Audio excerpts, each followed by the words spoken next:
영 하박국 1장 1절에서부터 4절까지의 말씀입니다.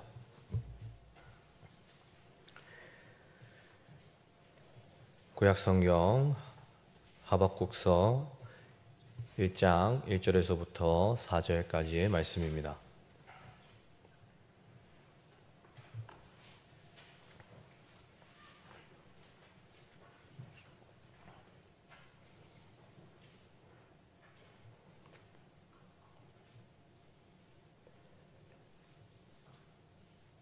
다 찾으신 줄 알고 한 절씩 교독하고 마지막 4절은 합독할 수 있도록 하겠습니다. 제가 먼저 읽겠습니다. 선지자 하박국이 묵시로 받은 경고라.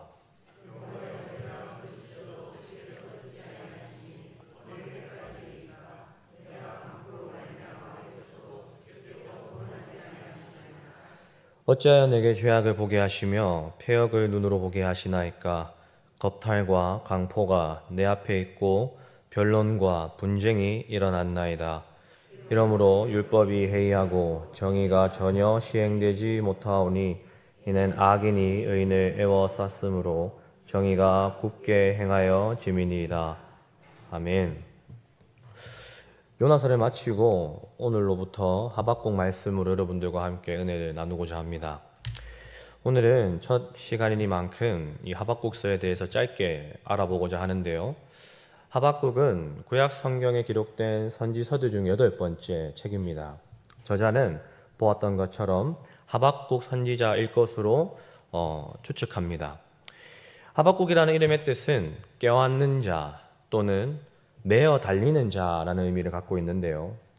말씀과 연결해 보자면 신앙적인 문제를 가지고 하나님을 껴안는 모습, 영적인 문제를 통하여 하나님께 매어 달리는 모습을 연상해 볼 수 있을 것 같습니다. 이 하박국이라는 선지자에 대해서 말씀이 알려주는 정보는 그렇게 많지가 않습니다. 하박국의 고향이 어디이고 출신은 어떻게 되고 누구의 아들인지 본문은 알려주고 있지 않습니다. 우리가 알 수 있는 거라곤 이 선지자는 예레미야와 나훔, 스바냐 그리고 다니엘과 동일한 시대의 인물이었다라는 것과 하박국 3장에서 하박국이 노래를 지휘하는 사람을 위하여 수금을 맞춰 하나님을 찬양했다라는 장면을 볼 때에 어쩌면 하박국은 레위 지파가 아니었을까라는 정도가 전부입니다. 제가 선지서들 중에 하박국은 8번째 책이라고 말씀드렸는데요. 이 선지서들 중에서 이 하박국에서만 볼 수 있는 독특성이 있습니다. 몇 가지만 살펴보자면 일반적으로 선지서들은 하나님의 사람, 하나님의 선지자를 통해 하나님의 메시지를 백성들을 향하여 선포하는 내용이 보편적입니다. 허나 하박국은 선포라기보다는 하나님과 대화하는 초점에 더 가깝습니다. 다른 선지자들은 선지자가 백성들을 향해 하나님의 심판을 선포했다면 하박국은 제발 벌하여 주십시오 라면서 선지자가 하나님께 심판을 간구합니다. 동시대 인물이라고 말씀드렸던 예레미야는 이스라엘을 향해 바벨론에게 항복하고 투항하라고 외치지 않았습니까? 하박국은 왜 하필 바벨론으로 심판하십니까?가 내용입니다. 이처럼 하박국은 선지서이지만 다른 선지서들과는 유독 다른 독특성을 갖고 있는 것입니다. 그래서일까요? 오늘 본문 이 하박국의 첫 시작도 남다르게 시작합니다. 본문 1절과 2절입니다.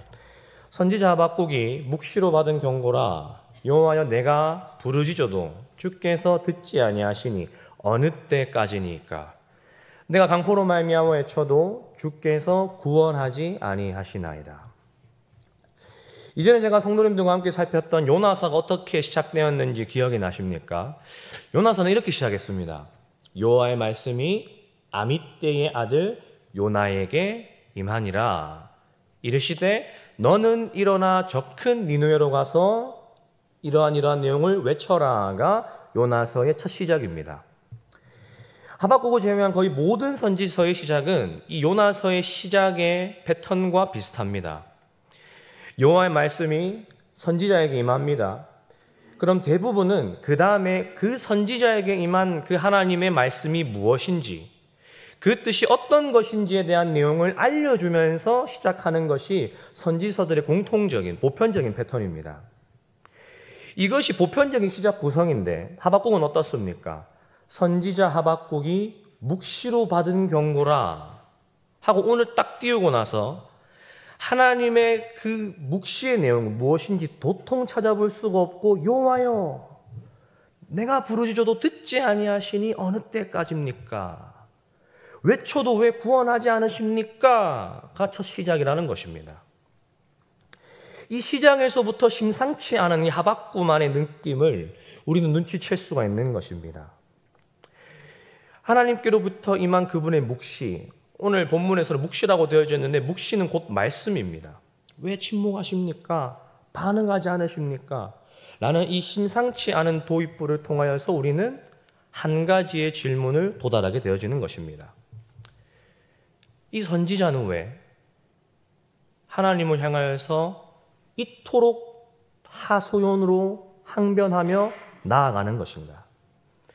도대체 무엇이 이 하나님의 선지자로 하여금 하나님 앞에서 항변하고 원망할 정도의 어떠한 답답함이었길래 이 기록된 선지서의 시작이 하소연으로 시작할 정도인가? 라는 질문을 자연스럽게 우리는 생각해 볼 수 있을 것 같습니다. 하박국 선지자는 이어서 이렇게 말합니다. 본문 3절과 4절입니다. 어찌하여 내게 죄악을 보게 하시며 폐역을 눈으로 보게 하시나이까? 겁탈과 강포가 내 앞에 있고 변론과 분쟁이 일어났나이다. 이러므로 율법이 해이하고 정의가 전혀 시행되지 못하오니 이는 악인이 의인을 애워쌌으므로 정의가 굳게 행하여 짐이니이다. 제가 시작으로 도입부에 있어서 우리에게 있을 수 있는 그 질문, 하박국은 왜 하나님 앞에서 항변하는가에 대한 힌트를 방금 읽었던 3절과 4절 말씀을 통해서 힌트를 얻을 수가 있습니다. 3절과 4절 말씀의 본문을 다루기 전에 우리는 이 구약의 큰 흐름을 먼저 생각해 보고 싶습니다. 구약 성경에는 두 가지의 큰 흐름이 있다고 합니다. 첫 번째가 신명기 사관입니다. 신명기 사관. 조금 쉬운 표현으로는 신명기 관점입니다. 하나님은 분명히 신명기에서 이렇게 말씀하셨습니다. 내가 내 하나님 여호와의 말씀을 삼가 듣고 내가 오늘 내게 명령하는 그 모든 명령을 지켜 행하면 내가 들어와도 복을 받고 나가도 복을 받을 것이다. 만일 내가 내 하나님 여호와의 말씀을 순종하지 아니하며 내가 오늘 내게 명령하는 그의 모든 명령과 규례를 지켜 행하지 아니하면 이 모든 저주가 내게 임하면 내게 이를 것이니 내가 들어와도 저주를 받고 나가도 저주를 받으리라가 신명기 28장의 내용입니다. 그러니까 사자성어로 인과응보의 관점처럼 보입니다.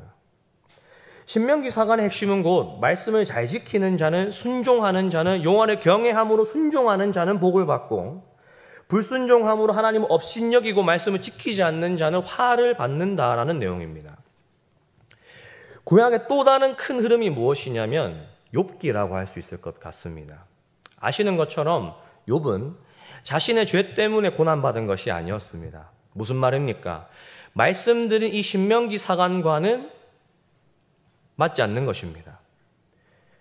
욥은 하나님으로부터 인정받은 사람이었었고요, 의인이었습니다. 그런 욥이 당했던 고난을 한번 기억해 보십시오. 떠올려 보십시오. 그의 슬픔과 고통을 한번 헤아려 보십시오.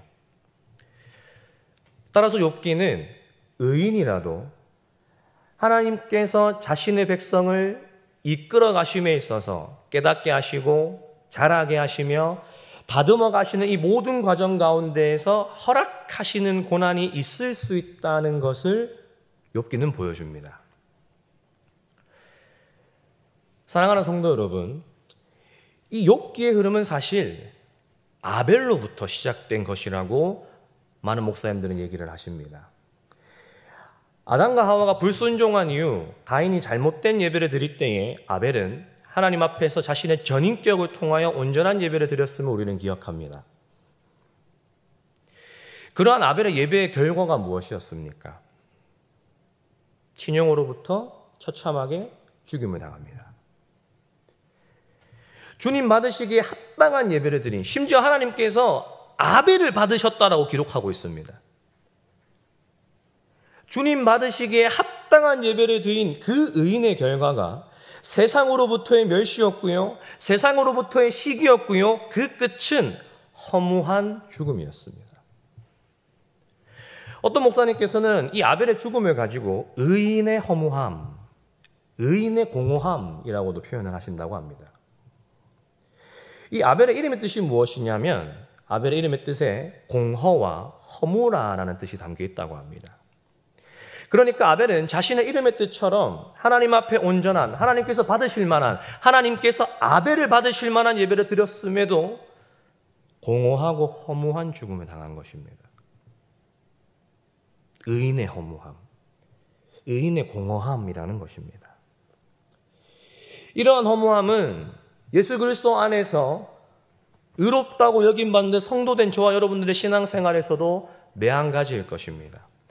이 땅에서 예수 믿는 자들이 하나님 앞에서 살기 위하여서, 코람데오하기 위하여서 아무리 정직하게, 아무리 옳고, 아무리 어렵게 살아가고 믿음과 신앙을 지키기 위하여서 다가오는 토요일 날 또 흰옷을 입고 나가지 않습니까? 그렇게 몸부림을 쳐도 세상으로부터 돌아오는 것은 공허와 허무라라는 것이 아벨이라는 이름의 뜻이 가진 인생과 죽음이 갖고 있는 그 의미를 우리는 생각해 볼 수 있게 되어지는 것입니다.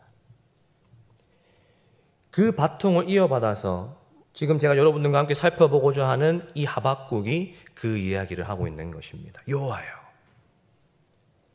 내가 부르짖어도 주께서 듣지 아니하시니 어느 때까지리까? 어느 때까지리까?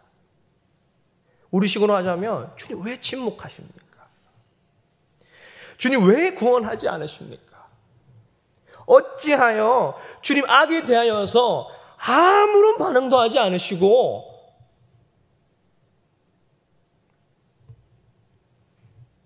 죄송합니다. 미국의 찰리 커크라는 복음을 전했던 청년이 제가 이 하박국 말씀을 준비하면서 죽음을 당했다는 소식을 들었을 때 저는 이러한 마음이 동일하게 있었던 것 같습니다. 이 자리 가운데 아벨을 통해서 짧게 생각해 본 의인의 공허와 허무함으로 이 시작부터 항변하고 있는 이 하박국의 마음이 공감이 가고 나의 기도 제목만 같이 여겨주시는 분들이 계실지도 모르겠습니다. 어떤 분들은 이 조국교회와 대한민국을 바라보시면서 그러한 마음이 있으실지도 모르겠고요. 어떤 분들은 복음을 품고 온 세계와 열방을 바라볼 때에 이러한 마음이 겹치시는 분들이 있으실지도 모르겠습니다. 여러분이 경험하신 의인의 공허는 무엇입니까? 그 허무함은 무엇이었습니까?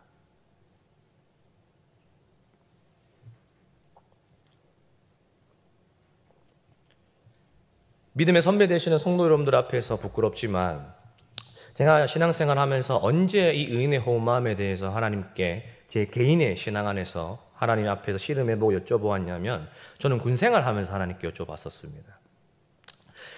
아시는 것처럼 저는 어머니의 신앙을 이어받은 모태 신앙이었기 때문에 예수 믿는다고 그렇다 할 고난이나 핍박은 청소년기 중에는 잘 없었습니다. 그러고는 성인이 되고 때가 되어 군입대를 하게 되었는데 군생활 하신 분도 아실 것입니다. 종교 행사라고 적극적으로 주일 예배를 참석할 수 있게 권장합니다. 병사들의 심신의 안정과 군생활 적응이라는 명목으로 권장합니다.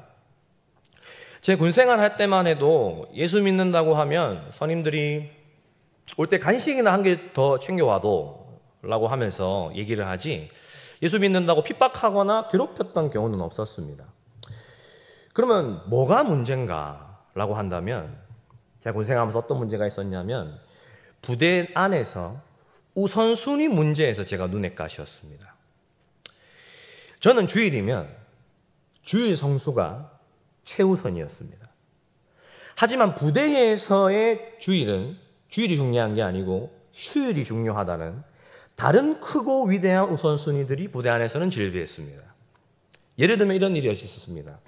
제가 토요일 야간 근무를 마치고 사수 선임과 함께 부대로 복귀하던 길이었습니다.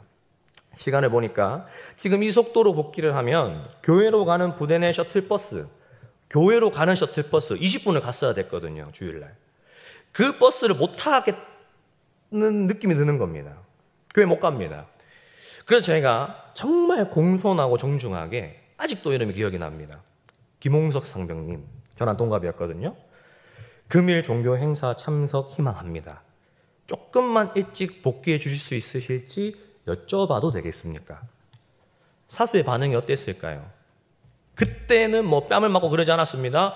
처음에는 그래, 나도 토요일 야간 근무 짜증나는데 빨리 복귀해서 니도 교회 가고 나도 일찍 일요일 쉬자 하면서 정말 일찍 복귀를 도와줬습니다. 그리고 룰루랄라 하면서 셔틀버스 타고 예배드리고 잘 돌아왔습니다. 근데 문제는 돌아와서였습니다. 분위기가 안 좋은 겁니다. 왜 그런 거 하고 봤더니 원래는 야간 근무를 하고 나서 돌아오면 자야 됩니다. 근데 제가 교회 갔잖아요. 그러면 근무 지침을 했을까요? 안 했을까요? 안 하고 갔거든요.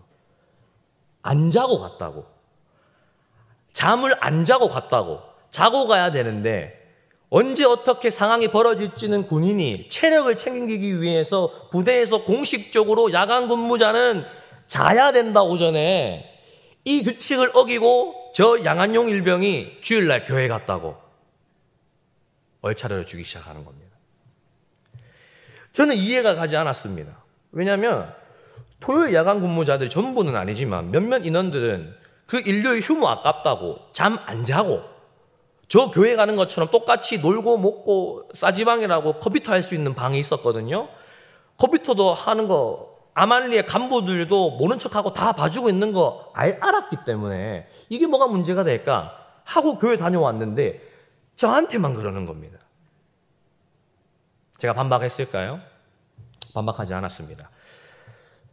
성령께서 지혜를 주셨는지 저 사람들이 근무 지침을 하든 안 하든 것과 상관없이 제가 교회를 가기 위해서 규칙을 어긴 것은 맞으니까 인정하는 마음을 성령께서 주셔서 죄송하다라고 하고 잘 지나갔습니다.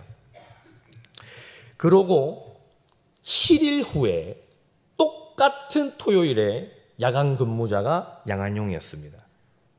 원래 주말 근무는 주말이 삭제가 되어지기 때문에 막내 라인들이 많이 했습니다. 똑같은 상황입니다.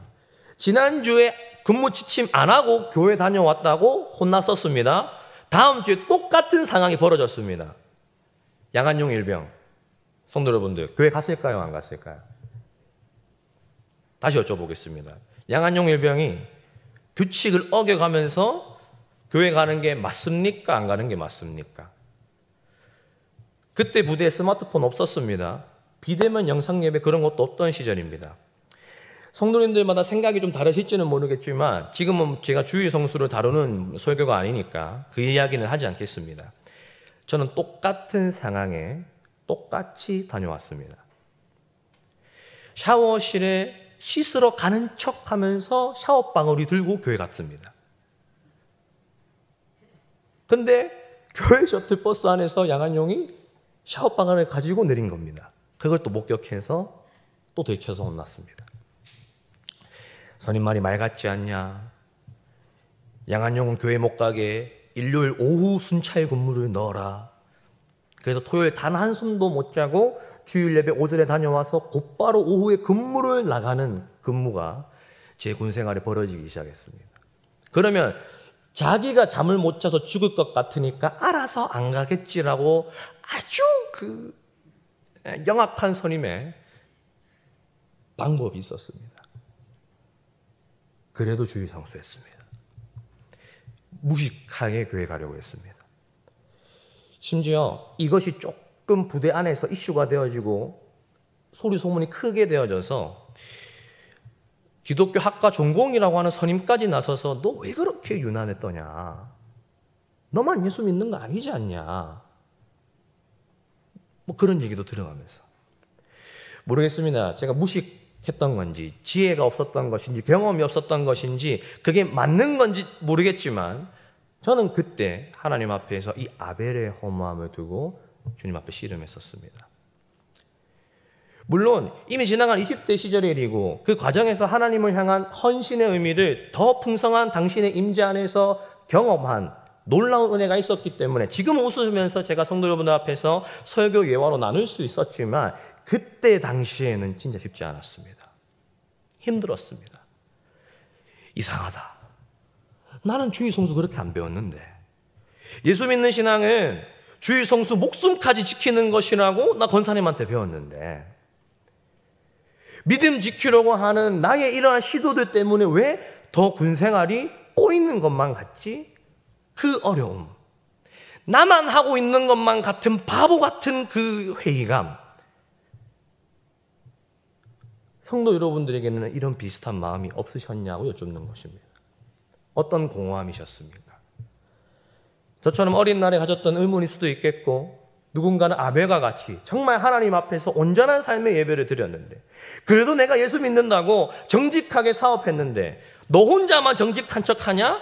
라고 하면서 그 바닥에서 따돌림을 당해서 나머지 거래처마저 너와 엮이고 싶지 않다라고 관계를 끊는다든지 그래도 내 직장생활 하나님 앞에서 살아보겠다고 아내와 자식들 앞에 부끄러운 남편, 아빠 되고 싶지 않다고 접대하는 그런 자리 나가지 않았더니 승진은 늘 나와 상관없는 다른 사람의 이야기고 늘 말년 과장으로 있을 때에 느껴지는 나의 모습에 이 의인 아벨의 죽음과 오버랩이 되어 겹쳐져서 다가온단 말입니다.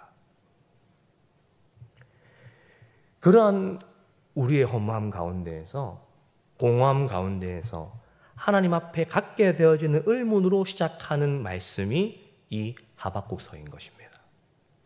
다시요. 이러한 의인의 허무함과 공허함으로 하나님께 항변함으로 시작되는 말씀이 하박국이라고 말씀드렸습니다. 제가 왜 이 시작의 독특성을 말씀드리고 강조드리냐면 이것을 바꿔서 말하면 이러한 의문과 질문을 받으신 하나님께서 자신을 스스로 나타내시기로 결정하신 이 성경 말씀에 그 하박국의 질문과 의문들을 친히 기록하셨다는 것입니다. 저는 여기서 은혜를 받았습니다. 이것이 다른 선지서와 하박국서의 진짜 차이인 것입니다. 진짜 독특성인 것입니다. 단순히 그냥 시작이 좀 다른 선지서와 좀 다르네 그 정도가 아닌 것입니다. 왜 이 질문으로 선지서가 하박국이 시작되는 것입니까? 하나님이 어떤 상황 가운데에서 어떻게 하박국 가운데에 자신의 계신을 드러내시고 계십니까? 하박국이 하나님께 가지는 그 허무와 공허를 가지고 하나님 앞에 항변하는 그 의문을 받으신 하나님께서 자신의 마음을 하박국에게 답변하시는 기록이 이 하박국이라는 말입니다.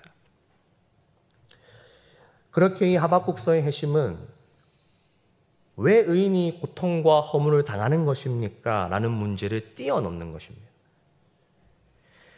뛰어넘습니다. 이 문제를 넉넉히 뛰어넘습니다.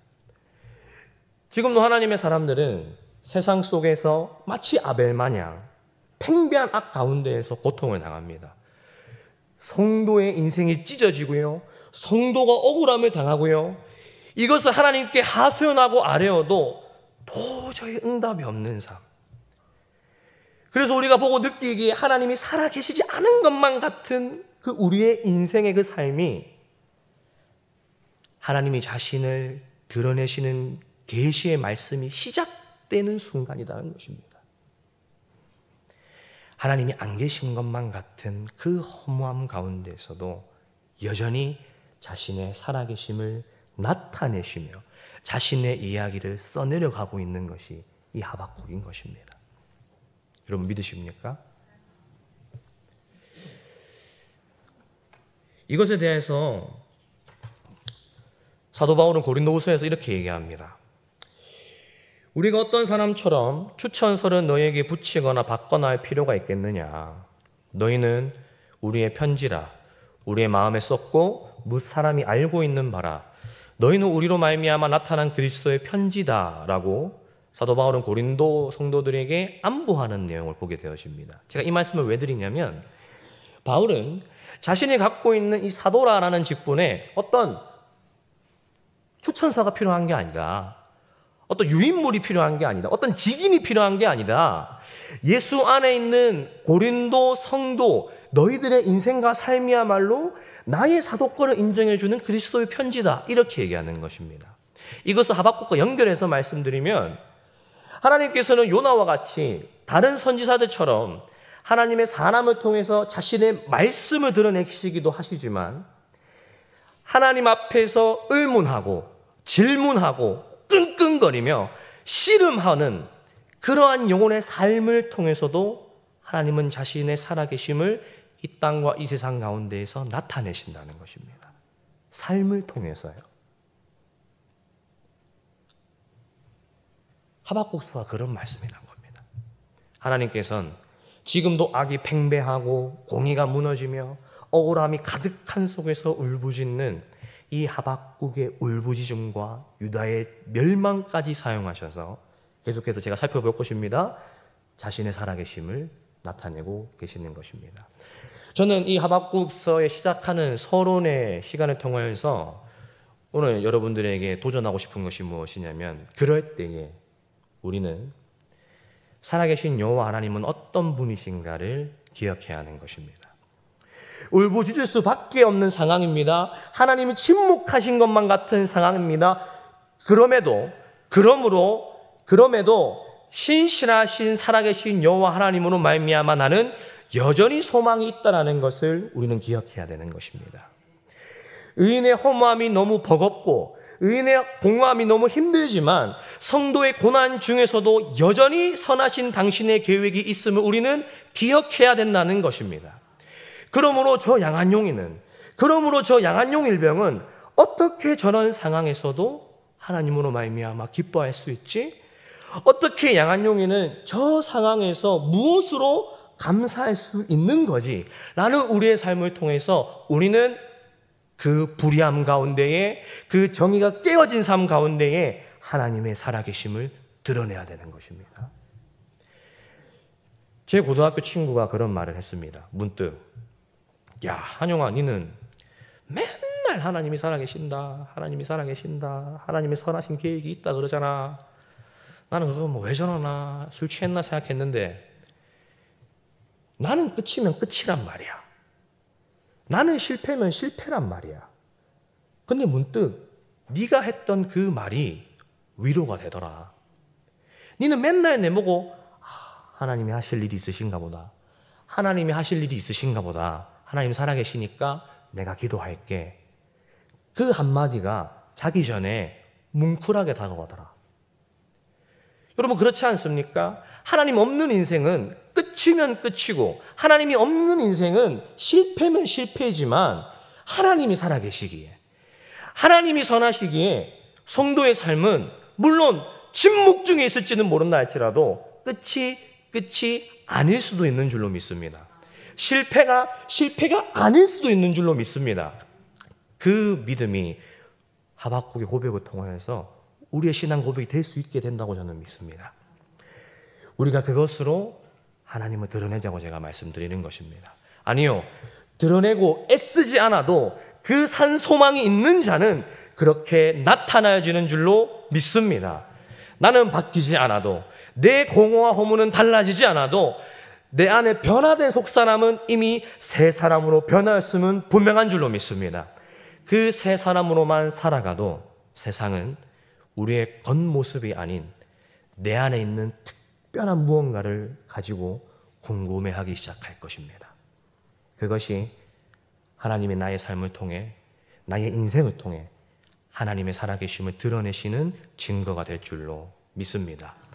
그것이 하박국서가 말하고 있는 경고인 것입니다. 그것이 하박국서가 얘기하고 있는 하나님의 묵시인 것입니다.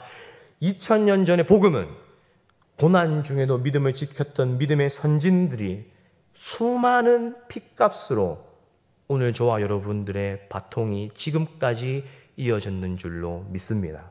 세상은 교회가 흥하여서 하나님 살아계신다고 하는 것이 아니라 저 상황에도 믿음을 지켰던 선진들의 믿음으로 말미암아서 변화되어지기 시작했고 하나님이 살아계신가 보다 생각했다는 믿음이 성령께서 일하기 시작했다는 것을 우리는 기억해야 될 줄로 믿습니다.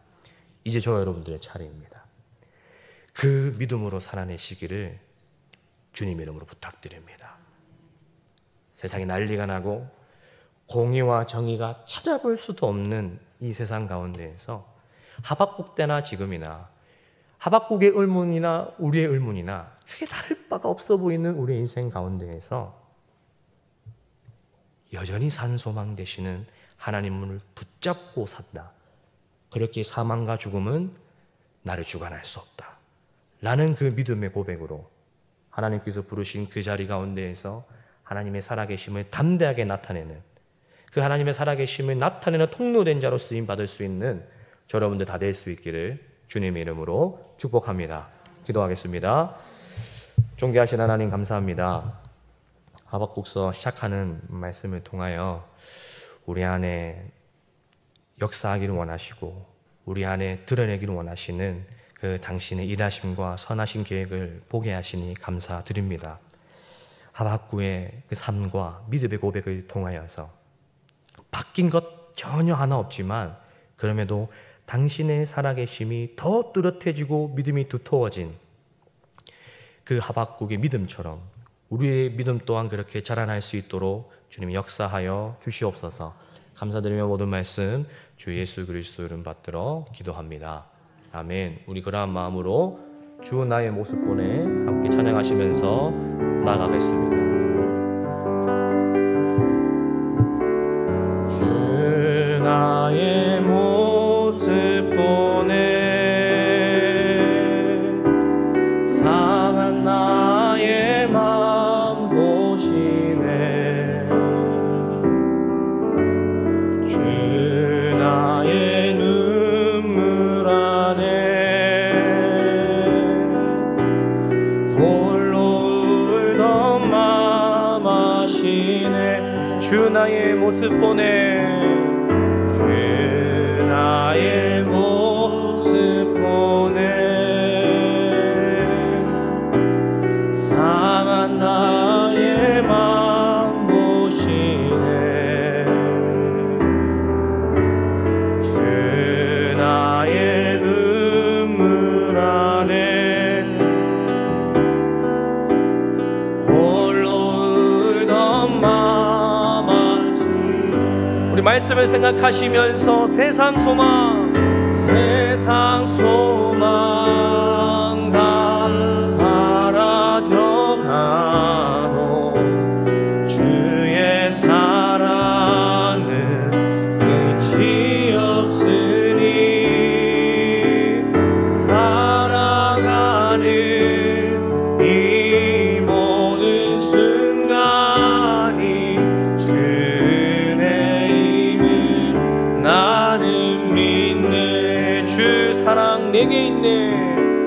주 사랑 내게 있네.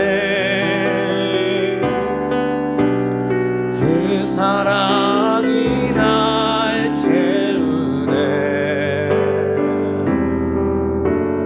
주 내게 있네. 그대로 날 세우네. 세상 소망 다 사라져가도 주의 사랑 끝이 없으니 살아가는 이 모든 순간이 주의 힘을 나는 세상 소망 다 사라져가도 세상 소망 예 주님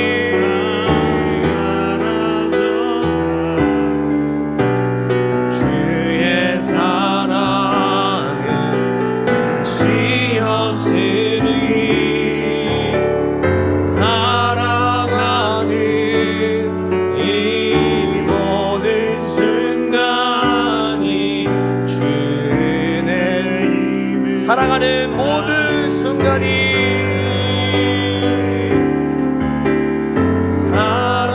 살아가는 이 모든 순간이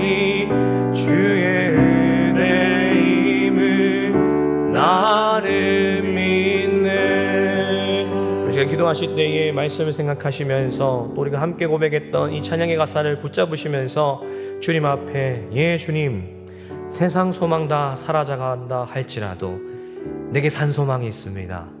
내겐 산 소망이 있습니다. 그 무엇도 빼앗을 수 없고 그 무엇도 놓칠 수 없는 그 산 소망이 있기 때문에 내 삶은 여전히 기쁨이 있고 감사가 있습니다. 그러한 나의 삶 되게 해 주시옵소서. 그러한 감사와 기쁨으로 당신의 살아계심을 나타내는 내 신앙생활 되게 하여 주시옵소서. 함께 이 기도 제목 가지고 주님 앞에 기도하시면서 나아갑니다. 주님 예 주님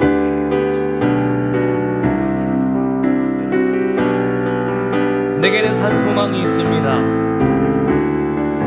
영원한 그 소망이 있습니다. 그러므로 나는 지금도 기뻐할 수 있습니다. 이것이 우리의 고백 되게 하여 주시옵소서. 주님 우리 대한민국을 향하여 저 선교 현장을 향하여 아버지여 우리에게 이러한 믿음이 있기를 원합니다. 주여 아버지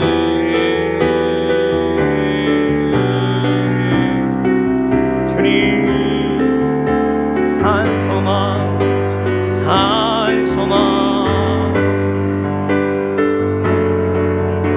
하나님이 살아계시기 당신이 신실하시기 주여 우리가 이것을 묵상하기를 원합니다. 우리가 이것으로 우리의 질문과 의문을 올려드리기를 원합니다. 주님 우리 계속해서 공동기도 제목으로 주님 앞에 기도하기를 원합니다. 하나님의 동행하심과 위로하시는 은혜를 먼저 받은 자로서 우리도 환난 중에 있는 자를 위로하며 살게 하여 주시옵소서. 우리 담임 목사님 공예배에 선포하신 그 말씀을 붙잡으시면서 위로자 되게 하시어 주시옵소서. 그러한 기도 제목 주님 앞에 올려드리면서 기도하도록 하겠습니다. 함께 기도합니다. 주님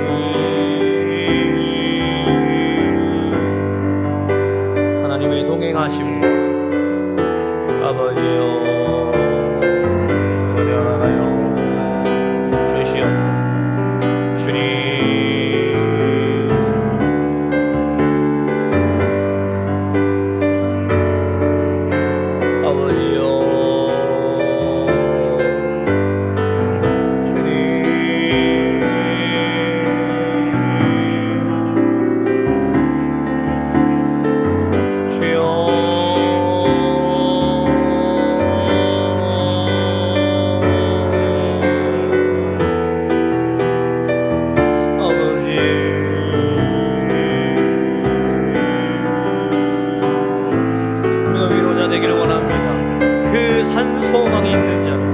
하나님의 동행하심과 위로하시는 은혜를 먼저 받은 자로서 우리도 환난 중에 있는 자들을 위로케 하여 주시옵소서. 주님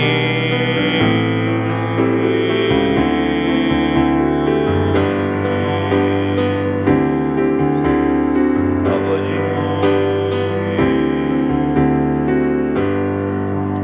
우리 계속해서 2번과 3번 기도 제목으로 주님 얼굴을 구하기를 원합니다. 오는 주에 동일하게 공동의회가 있습니다. 모든 가정에 성령께서 함께 하시고 경건한 믿음과 신실한 사랑으로 주의 몸된 교회를 섬길 자들이 은혜롭게 세워지게 하여 주시옵소서. 동성애를 비롯한 이 시대의 악한 문화와 가치관들이 하나님의 말씀 앞에 무너지고 진리 안에서 바로 서는 이 조국 대한민국 되게 하여 주시옵소서. 2번과 3번 기도 제목 주님 앞에 아뢰면서 나가겠습니다. 기도합니다.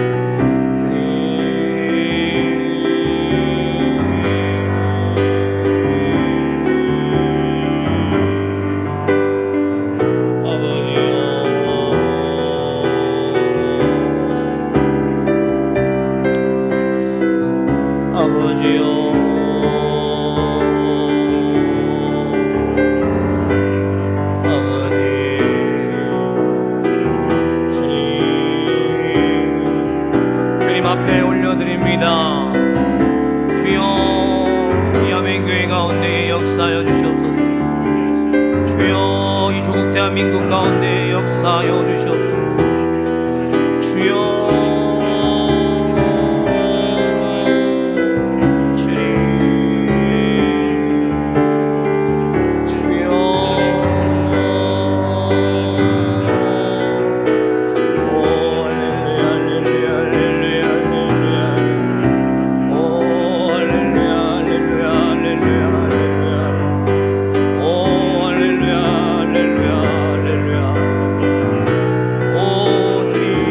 간섭하여 주시옵소서.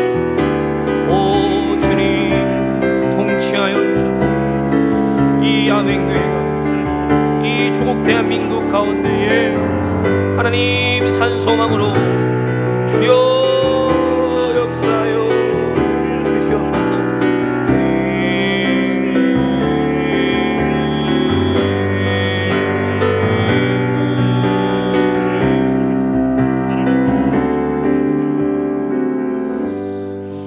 마지막으로 주의 손이 찬양하심으로 마지막 기도 제목 주님 앞에 나아가도록 하겠습니다. 전능하신 우리 하나님, 삶에 가득한 주님의 통치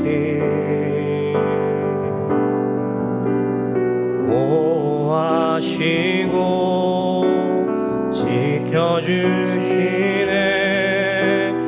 복 주시고 인도하시네. 살아계신 우리 하나님, 삶에 가득한 주님의 임재 불러주시고 채워주시네,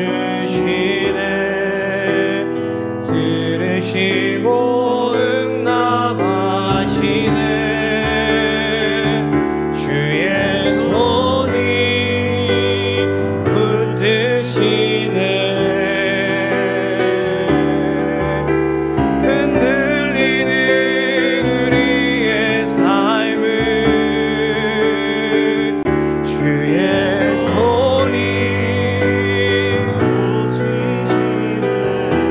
상한 우리의 마음을 상한 우리 전심으로 이제 고백합니다. 살아계신 우리 하나님, 살아계신 우리 하나님, 삶에 가득한 주님의 임재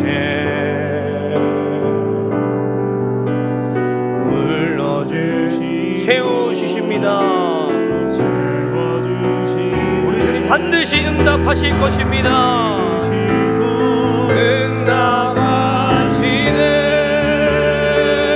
주의 손이 붙드시네, 흔들리는 우리의 삶을 주의 손이 고치시네. 상하는 우리 마지막으로 고백합니다. 주의 손이 붙드시네, 흔들리는 우리의 삶을 주의 손이 고치시네. 상한 우리 마음, 상한 우리의 마음을. 우리 시간 마지막으로 기도하실 때에 이 찬양의 가사가 우리의 고백 되어지기를 원한다고 기도했으면 좋겠습니다. 삶에 가득한 주님의 통치가 이미 우리에게 있는 줄로 믿습니다. 내 눈에 보이지 않는다 하여서, 내가 느끼지 않는다 하여서 주께서 통치하지 않으시는 줄로 믿습니다. 지금도 살아서 통치하시는 여호와 하나님이신 줄로 믿습니다. 이것을 의지하는 마음으로, 신뢰하는 마음 굳게 해달라고 주님 앞에 기도하시면서 나가겠습니다. 주님,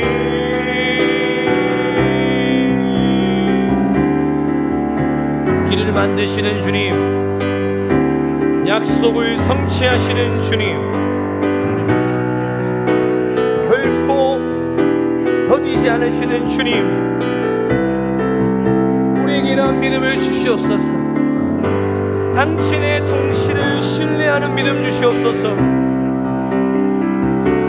지금도 살아계시는, 지금도 우리에게 응답하시는 나의 이 의문과 나의 이 질문을 통하여서 하나님 자신의 이야기를 써내려가시는 그 하나님을 신뢰하는 마음을 주여 우리에게 허락하여 주시옵소서.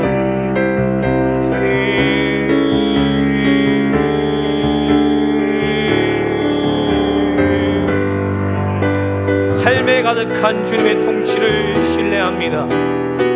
우리 아멘교회에 가득한 주님의 통치를 신뢰합니다. 주여,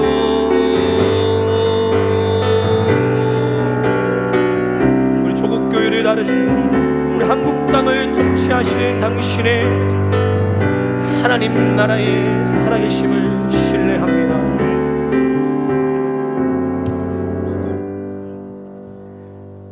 하늘에 계신 우리 아버지여, 이름이 거룩히 여김을 받으시오며 나라의 마옵시며 뜻이 하늘에서 이루어진 것 같이 땅에서도 이루어지이다.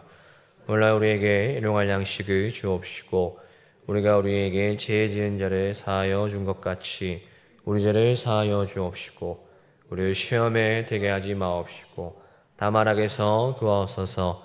대개 나라와 권세와 영광이 아버지께 영원히 있사옵나이다. 아멘.